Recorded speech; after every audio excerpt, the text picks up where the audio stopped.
ตั้งกล้องบ่ทันบังไฟจักเถื่อเฮ้ยปะไปเฮือนน่ะปะ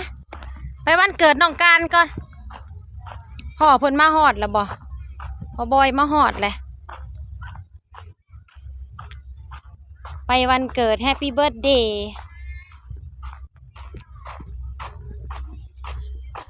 เป้าแล้วบอกเค้กนั่นเนี่ยเป้าเค้กกับเบิร์ดแม่นี่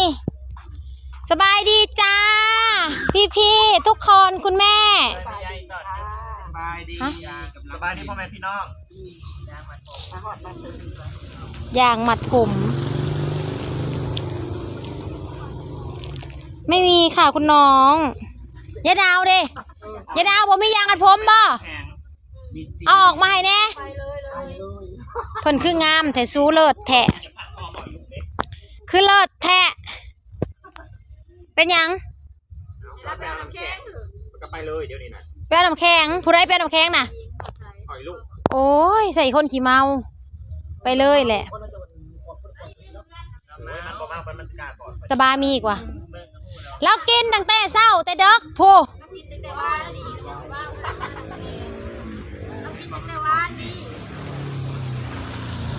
น้ำตอนเมาได้หัวเสียวนี่อะไรเฮ้ยอยู่นี่มีสางเนาะมีสางด้วยนะคะวันไอมีของหมักมาอะไรมีแล้วก็กินโลดแล้วจังหวะคลายมันขืนกันกินได้ยุร้านสาวได้ปิ่งปลาให้นะให้น้องฟ้าปิ่งให้ปิ่งไว้ถาเนี่ยปะในใช้จานโตกเป็ดโตไก่เฮานะจักในใส่ไปเบิ่งนะจักบังไฟอยู่ใส่ได้ยินแต่ชิวขึ้นเทิงฟ้านะหาน้ำแข็งมาเปิดเสมอไปไว้ไปนำก่อนไปอยู่ในเฮือนเดี๋ยวผมมีบรรยากาศเนี่ยไปมาก่อนกินน้ำมาลงกับได้กินเดี๋ยวนี้นะเอายาดาวไปกินยังแต่เช้าวันนี้นะน้ำแข็งคือน้ำแข็งเราหน่อยเดียวมันเปื่อยคันบ่มีกระแดนไปซื้อเอาให้กระติกในห้องอีแม่หันได้ใครเบิ่งในกระติกก็มีในเฮือนนั่นคงกินอยู่โอ้ตายเป็นยังเนาะบาทนี่การวันเกิดนะกินยังเอาบ่ได้ซื้อโตกุ้งโตกิ่งมาบ่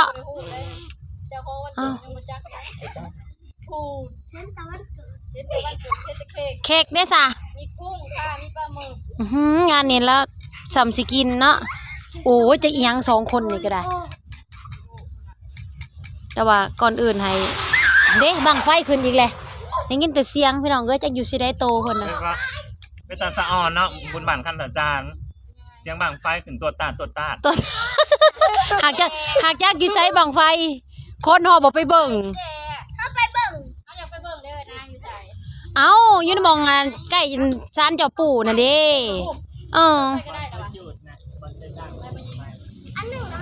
มองเก้านั่นแล้วมองซุมเฮาปงศพยาพ่อหั่นเด้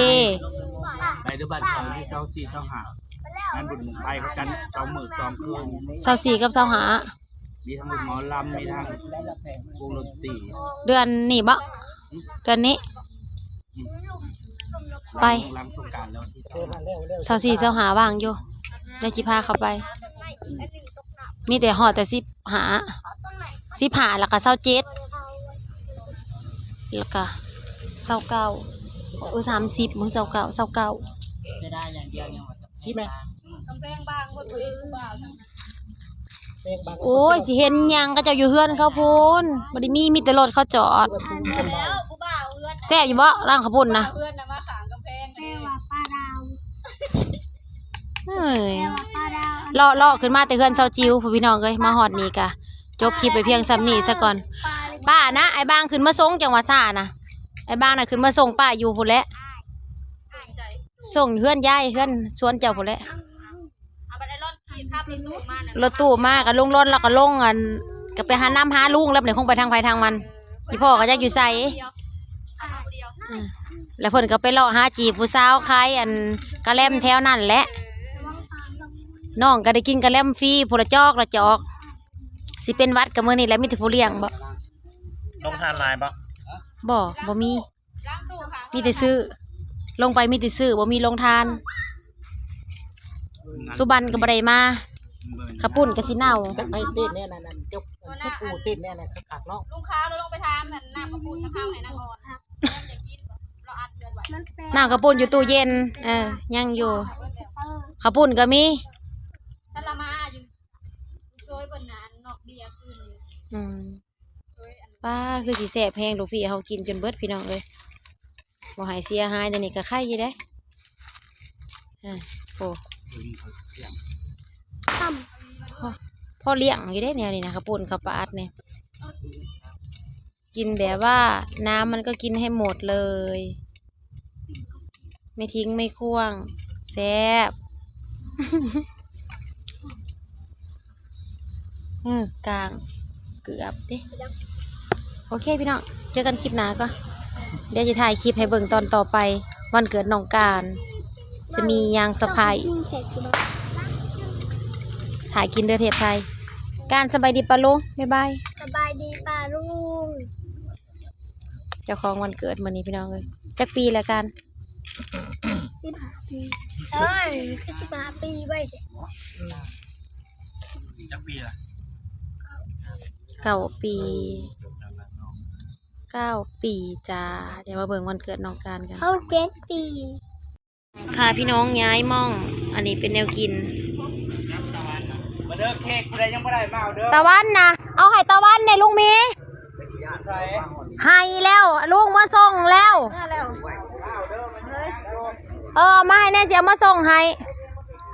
ตอนนี้กำลังยืนพี่น้องเอ้ยพอท่านเดี๋ยวว่านั่งกินอยู่เดียวนี่กำลังวุ่นวายย่ายมองย่ายมองบรรยากาศ มาให้แม่นีก้อนหนึ่ง เอาตัวนี้บ่ดิเอาเลือกเอา เค้กตอนนี้เค้กค่ะเค้ก จะได้เปียกนั่นคือเลือกเอา ได้ตัดเอา จับเอาลูกครับสิเอาคันใด เอาตัวไหน ได้ยากแล้วมันไม่ตื่นโรงงาม มันเอาตัวจานหันโลกอันตัวนี้มันจะบ่ได้เอาจานมาเอากุ้งใส่ให้ในจักอันมาใส่กุ้งนะเดี๋ยว สมจีนบัวทอง เอาโลด พี่นวัดจะมาอยู่แล้ว บัวทองรับไปใช้รับไป โอ้เอายับมาอีกอันจานนี่ย่อมาพี่จานนะมาพี่ เลยเดี๋ยว ตัวเดียวนะปันล้านสี่นั่งนะแม่ลูกนั่งนะแม่บัดนี้นั่งบ่เป็นละบาทนี่เกณฑ์ บักนาง เอาอยากไปวัดอีกแล้วอุกอังนะผมอยากไปวัดนี่ห้ากับผ้าขึ้นมาเมื่อกี้นี่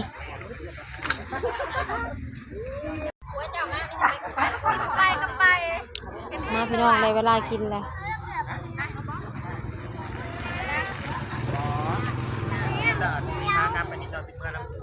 อ้าว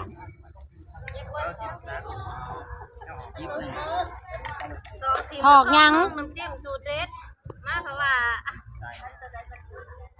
ให้ลุงมีเขาน้ำในลูกแกลูกเลยใส่เข่าในเด้อพ่อให้ลูกกินเข่าเลยนะจังบ่สอ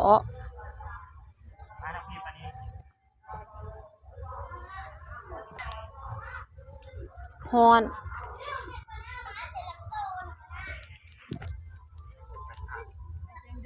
น่าเรื่อยเราบ่ทันเห็นมือ ก็แม่นน่ะแหละ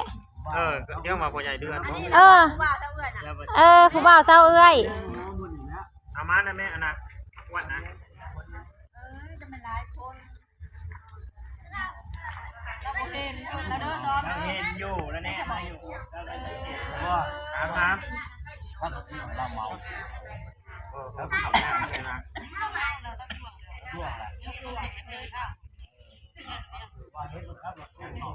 กินไว้ๆแหละไปย่อเขาหมอลำแมนไปเห็ดผ้าขาวผ้าหน้ามึงบ่ได้ดาวย่อเขาหมอลำบัดนี้เอิ้นกวกๆอยู่หัน